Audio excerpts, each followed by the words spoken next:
Sobat EVS, welcome back to this channel. Toyota, Honda, dan Nissan dikabarkan akan meninggalkan Amerika Serikat. Langkah ini bukan hanya soal strategi bisnis, melainkan bisa membawa dampak besar pada perekonomian Amerika.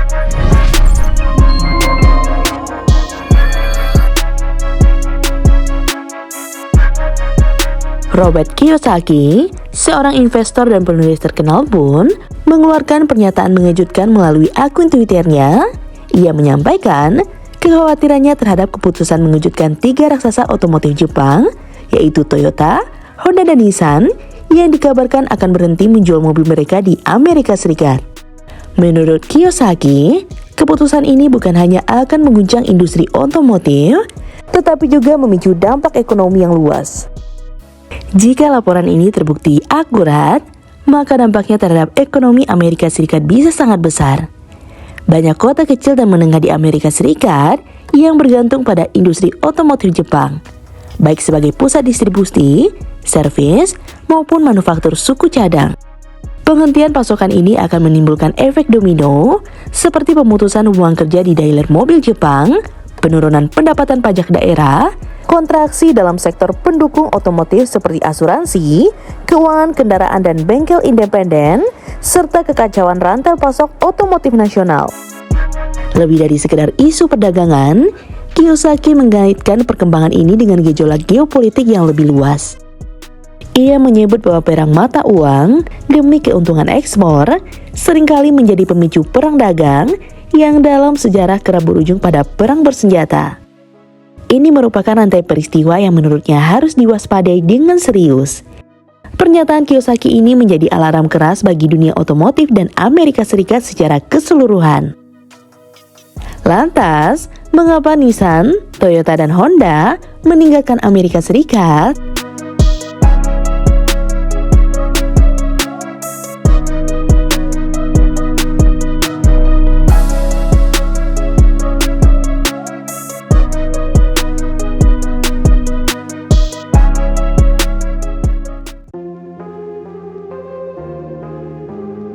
Selama puluhan tahun, produsen mobil Jepang sudah membangun pabrik sedekat mungkin dengan pasar Amerika Serikat. Toyota di Baja California, Honda di Ontario, dan Nissan di Aguascalientes, ini upaya mereka untuk mendekatkan produksi ke konsumen Amerika Serikat. Pada tanggal 3 April 2025 lalu, Amerika Serikat menetapkan tarif 25% terhadap kendaraan yang diproduksi Meksiko dan di Kanada dengan dalih melindungi industri domestik dan menghukum pesaing asing. Namun di balik kebijakan ini, ada satu masalah besar. Yang paling terpukul justru bukan Tiongkok dan Korea Selatan, melainkan Jepang. Tarif baru ini seolah mengabaikan fakta bahwa mobil-mobil Jepang sebenarnya juga menjadi bagian dari ekosistem ekonomi Amerika Serikat. Tapi anehnya, Jepang tidak langsung bereaksi. Tidak ada pidato keras, tidak ada peringatan, hanya ada keheningan. Dan justru di dalam keheningan itu, strategi mulai bergerak. Honda langsung memindahkan produksi Civic Hybrid dari Meksiko ke Indiana. Nissan memangkas produksi Rogue di Jepang dan menata ulang rantai pasoknya. Sementara Toyota mempercepat produksi mobil hybrid dan listrik di Asia Tenggara. Jepang tahu bertahan di Amerika Serikat dengan skema yang sama akan berisiko tinggi. Mereka tidak melawan, tetapi berevolusi.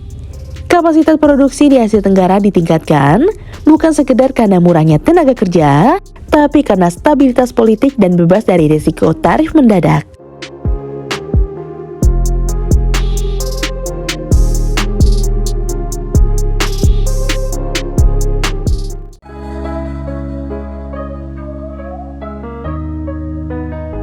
Kebijakan tarif yang dimaksudkan untuk mendorong produksi mobil dalam negeri justru menciptakan kekosongan pasokan.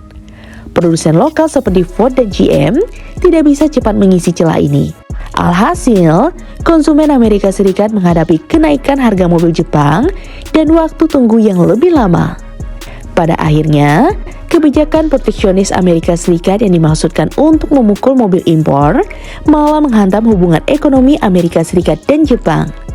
Keputusan Toyota, Honda, dan Nissan untuk meninggalkan pasar Amerika bukan sekedar langkah bisnis biasa. Ini adalah pukulan telak yang bisa mengubah peta ekonomi Amerika Serikat secara drastis. Robert Kiyosaki melihatnya sebagai ancaman besar bagi perekonomian Amerika Serikat. Dan memang, efek domino yang ditakutkan itu sudah mulai terlihat. Kebijakan proteksionis yang dimaksudkan untuk melindungi industri otomotif dalam negeri justru menjadi bumerang. Bukan hanya kehilangan mobil-mobil Jepang yang terkenal andal dan efisien, tapi juga terancam runtuhnya ekosistem ekonomi yang bergantung pada kehadiran mereka. Dealer, pabrik, bengkel, hingga sektor pendukung lainnya bisa ambruk satu persatu. Namun di balik langkah ini, kita menyaksikan kejeniusan Jepang dalam menghadapi situasi sulit. Bukannya melawan frontal, mereka memilih beradaptasi, diam-diam mengalihkan produksi ke kawasan yang lebih stabil dan strategis. Amerika mungkin merasa menang dalam jangka pendek, tapi Jepang sudah siap dengan rencana besar yang terukur dan penuh perhitungan. Amerika mungkin baru menyadari bahwa dalam diam, Jepang telah melangkah lebih jauh dari yang mereka bayangkan.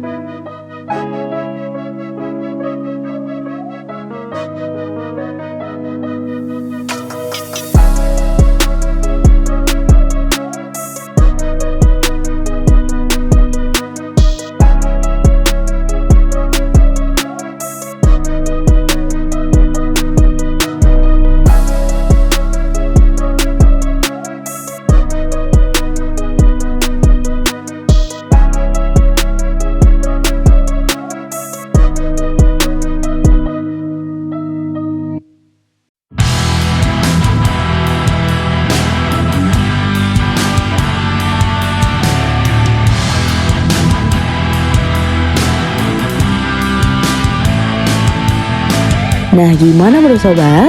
Tulis di kolom komentar ya. Jika sobat suka dengan video ini, like dan share ya sobat. Sampai ketemu lagi di fakta seru selanjutnya. See you!